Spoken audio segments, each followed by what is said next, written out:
ایک ہمارے یوٹیوبر ہیں جنہوں نے بڑے یعنی مشہور ہیں لوگوں میں، انہوں نے اپنے پروگرام پر اپنے شو پر ایک سائیکائٹرسٹ کو بلایا اور بات ہو رہی ہے سیلف گریٹیفیکیشن کی، یا آپ کہہ لو کہ سیلف پلیجر کی جو ہے نا بات ہو رہی ہے. اور حالانکہ وہ پروگرام سے پہلے ان کا ڈسکلیمر آتا ہے کہ بھئی یہ ہم نہ کوئی ریلیجس کامنٹری کر رہے ہیں، نہ ہم کسی کی تذلیل کر رہے ہیں، نہ کچھ اور کر رہے ہیں. لیکن بہرحال اس میں پروگرام میں وہ فتویٰ ضرور دے رہے ہیں. ایک سائیکائٹرسٹ کو بلا کے سائیکائٹرسٹ صاحب فتویٰ دے رہے ہیں کہ یہ کام جو ہے سیلف گریٹیفیکیشن والا، یہ جو ہے یہ شریعت میں حرام نہیں ہے. قرآن ہمارا ٹیکسٹ بک ہے ہماری اسلام کی، تو قرآن میں کہیں بھی میسٹربیشن کا ذکر نہیں ہے. تو انہوں نے کہا کہ جی قرآن مجید میں کچھ نہیں ہے، احادیث مبارکہ میں کچھ نہیں ہے. سب سے پہلی بات، یہ جو آیت ہے، یہ جو ابھی ہم لوگوں نے تلاوت کی ہے، اس کے بارے میں امام الشافعی رحمہ اللہ فرماتے ہیں کہ یہ آیت دلیل ہے کہ یہ جو سیلف گریٹیفیکیشن والا کام ہے یہ بھی اجازت نہیں ہے اس کی. ریزن بینگ کہ اللہ تعالیٰ نے کہا کہ صرف اپنے جو حلال ریلیشن شپس ہیں، اپنی ازواج کے ساتھ تعلق ہے، اس کے علاوہ بالکل ٹرانسگریس نہیں کرتے، اور جو ان کے علاوہ ڈھونڈتا ہے اللہ تعالیٰ فرما رہے ہیں وہ ٹرانسگریسرز ہیں. تو امام الشافعی نے تو اس کو دلیل بنایا، پہلی بات. دوسری بات یہ صحیح بخاری کی حدیث ہے جہاں پر نبی کریم صلی اللہ علیہ وسلم نے یہ بات ارشاد فرمائی، نوجوانوں کو یہ کہا کہ اے نوجوانوں، تم میں سے جو شادی کر سکتا ہے وہ کرے. تو پہلی بات کیا کہ نوجوانوں کو یہ کہا کہ اپنی شہوت کنٹرول کرنے کے لیے تم شادی کرو، جو افورڈ کر سکتا ہے وہ کرے. اور پھر یہ فرمایا کہ جو نہیں کر سکتا یعنی اپنی شرمگاہوں کی حفاظت کرے، اور فرمایا کہ جو نہیں کر سکتا وہ روزے رکھے. اچھا، روزے رکھنے کا کیوں کہا جا رہا ہے؟ اس کے بارے میں خود نبی کریم صلی اللہ علیہ وسلم فرما رہے ہیں تاکہ اس کی شہوت کنٹرول میں آ جائے. یعنی اگر یہ معاملہ ہوتا کہ جی یہ چیز ایک حلال ہے تو پھر آپ کہتے ہیں روزے رکھنے کی کیا ضرورت ہے؟ آپ کے پاس ایک شرعی آپ کو علاج دیا ہوا ہے، آپ وہ کریں. لیکن آپ فرما رہے ہیں کہ جو نہیں شہوت کنٹرول کر سکتا وہ روزے رکھے پھر اپنے. تو یہ صحیح بخاری کی حدیث بتا رہا ہوں. سبحان اللہ، یہ حالت آ گئی ہے کہ دین کا علم، دین کی بات کرنا ٹھیک ہے، آپ سائیکائٹرسٹ سے سائیکائٹری کی باتیں پوچھیں، آپ دین کے فتوے لے رہے ہیں اس سے، اور وہ پھر ویڈیو آپ لوگوں میں شیئر کر رہے ہیں، نوجوانوں کو گمراہ کر رہے ہیں آپ. تو نبی کریم صلی اللہ علیہ وسلم کی حدیث بھی ہمارے پاس موجود ہے.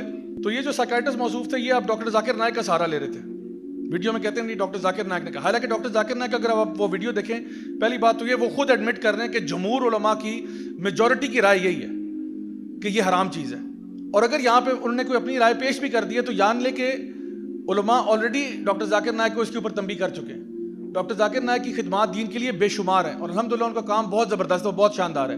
جتنا کام انہوں نے دین کی خیر کے لیے کیا ہے، لوگوں کو دعوت دین کے لیے دیا. لیکن اس پوائنٹ پر تمام علماء متفق تھے کہ ڈاکٹر صاحب سے غلطی ہوئی، غلطی ہر انسان سے ہوتی ہے، اور بڑے بڑے علماء سے بھی غلطی ہو جاتی ہے. تو اس لیے اس بات میں ان کو لے لینا، باقی ساروں کی رائے کو اگنور کر دینا، یہ آپ کی خیانت ہے.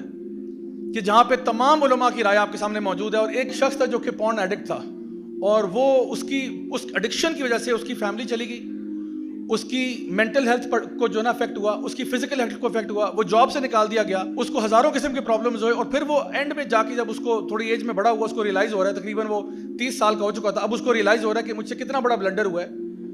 تو وہ کہتا ہے کہ اگر مجھے ٹوٹے کانچ پر بھی لیٹ کر جانا پڑے 1 میل تک، کہ میں ایک بٹن دبا دوں جس سے پورے دنیا کے سرورز پہ یہ ڈیٹا اڑ جائے، تو میں یہ کر دوں گا. یعنی ظاہری بات ہے اس پروسیس میں مر جائے گا وہ. 1 میل تک ٹوٹے کانچ پہ چل کے کہاں جانا ہے اس نے؟ تو کہہ رہا ہے کہ میں اس اذیت سے مرنا پسند کروں گا بجائے کہ یہ جو پورن کانٹینٹ آپ کے یہاں عام رہے.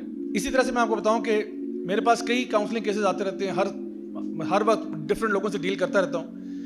یہ کیسز بہت کامن ہے. ایک پرٹیکولر کیس میرے پاس آیا، اسلام آباد کا ہی کیس ہے، جہاں پہ خاتون تھی، انہوں نے مجھے بتایا کہ جی میرا ہسبینڈ میرے میں بالکل انٹرسٹڈ نہیں ہے، بالکل بھی انٹرسٹڈ نہیں ہے. اور کیوں انٹرسٹڈ نہیں ہے؟ کہ اس کی ایڈکشن جو ہے نا وہ پورن ایڈکشن ہے، اور وہ اتنا ایڈکٹ ہو چکا ہے کہ اس کو میرے اندر 0% اٹریکشن ہے.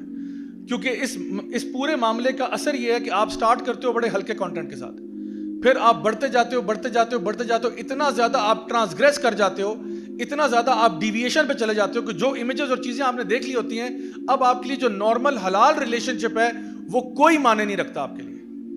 آپ اس حد کی ایکسٹراویگنس پہ جا چکے ہو، اس حد کی یعنی ایکسٹریم پہ جا چکے ہو کہ پھر آپ کے لیے یہ عام ریلیشن شپ بالکل بھی کوئی معنی نہیں رکھتا. جیسے ایک ڈرگ ایڈکٹ ہوتا ہے نا، وہ شروع میں جو ہلکا نشہ کر رہا ہوتا ہے، پھر آفٹر وائل اس کو بڑا نشہ چاہیے ہوتا ہے، پھر اور بڑا، چھوٹے سے فرق نہیں پڑتا اس کو پھر. تو بالکل بھی جو لوگ اس ایڈکشن میں پڑ جاتے ہیں، جن کو یہ لت لگ جاتی ہے، اس کا پھر کوئی اختتام نہیں ہے. پھر آپ کی جو نارمل ریلیشن شپ تھا وہ بھی برباد ہو گیا.